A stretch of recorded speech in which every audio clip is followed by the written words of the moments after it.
Hey everybody, welcome back. My name is Abby. I'm with Fitness is Medicine. Today we're going to do another great strength training workout you can do in your home with minimal equipment, easy to follow directions, and minimal space. Come into these workouts warmed up and ready to move. 5 to 10 minutes of a cardio workout just to get your heart rate up a little bit. Importantly, get your muscles and joints warmed up and ready for movement, and your mindset ready for movement. Okay, today we're going to need a ball and 2 dumbbells, medium to heavy weight. And then a step, or you can use the bottom step of a staircase, or go a stair going into your house or something like that. And then you can either use one of these dumbbells as your weight, or I've got a kettlebell there that I'm going to use. It's a little bit heavier. The last thing we'll need today is a loop band for your feet. If you don't have a loop band, you can just tie a TheraBand in a knot. Okay, let's get started. We're going to start with a chest press with a bridge on the ball. Like if you don't have a ball, or if you're not comfortable bridging on a ball, you can either just lay down flat on a bench, or you can do a bridge on the floor or on your bed or something like that, a raised surface. Okay, so we'll walk up to a bridge. You want your head and shoulders resting comfortably on top of the ball. We're gonna take these weights and press them straight up into the air. Now, you can keep them out to the sides like this, where your elbows go out, or you can bring them in close like this, whichever feels best on your shoulders or elbow, your joints in general. If they don't feel that different, you could mix it up. Do one set out to the side, one with your elbows tucked in tight. Make sure you're keeping your hips up nice and tall. And rest. Okay, walk back up. And I'm going to move my weights out of my way. Now I've got my step here. We're going to do 1 foot stay step ups. So what I want you to do is put 1 foot up on the step, have your one hand closest to the railing that's available to grab on for balance. And what I want you to do is just go up and down slowly. So really isolating that quad. Think about squeezing that glute as well on that side that you're stepping up with, both as you step up and lower down. Try to go nice and slow, controlled. 9 and 10. Now I'm going to switch sides. Switch hands. I've got my hand closest to the balance available. Nice and slow. Oops.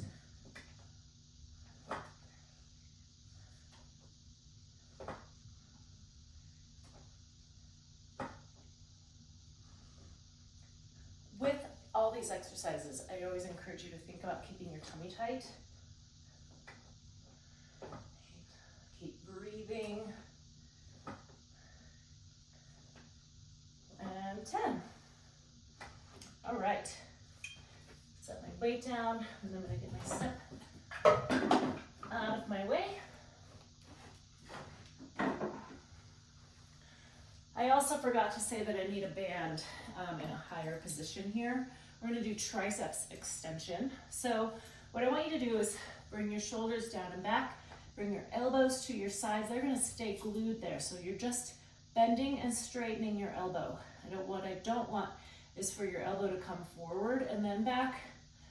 Bending and straightening right here. So bring that weight down towards your hips or those handles. 4, 5. Keep those shoulders down, elbows glued in your sides, tummy nice and tight.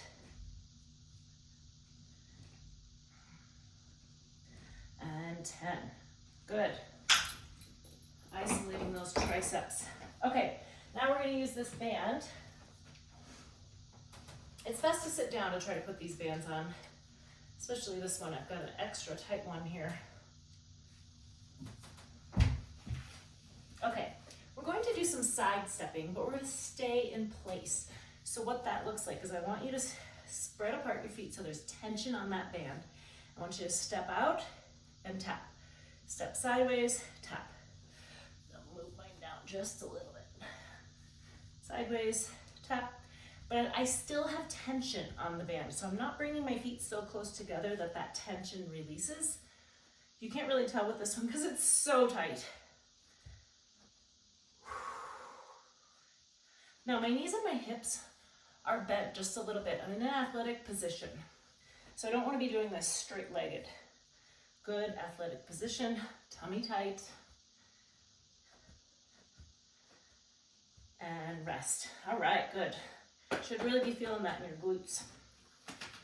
Okay. Now we're going to stand in one place with your feet nice and wide. I'm going to reach diagonally and we're going to drive your knee up like that. So think like you feel like a board in your hand, you're going to break the board. So it's kind of a powerful movement. All right, here we go. 2, 3, 4, 5, 6, 8, 9, and 10. So this is working on a little power, a little explosiveness. Arms. Now I'm going to reach to the other side and drive that knee up like I'm going to break a board or something. Or if you have a pillow in your hand, sometimes it's easier to figure out like what you're doing here. And 10. All right, good. Okay, we're going to end with a tightrope walk. So what I want you to do is go heel to toe, nice and slowly across your room. Now, if you have tile or hardwood, you can try to follow a line. Also, if this feels relatively easy, you can add a little bit of a head turn. So start glancing around the room instead of finding a straight line. Add a little glance around. When you change your proprioception, change your vision, it makes it more difficult. And then finally, if you want to add a little extra, you can hang onto a ball or a pillow and then take a step, then twist towards that side. So I'm stepping left, twisting left. And you can start by just twisting the ball and then shift your gauge. And that's even harder, again, when you shift your gauge around the room. All right, good. Go through these 1 or 2 more times. Add a little cardio in between. Just keep that heart rate up. Get a good full body workout. Follow with a good cool down and stretch. If you have any questions or need any modifications, please feel free to reach out privately or leave a message below in the comments. Other than that, have a great workout and we'll see you next time. Thanks, everybody.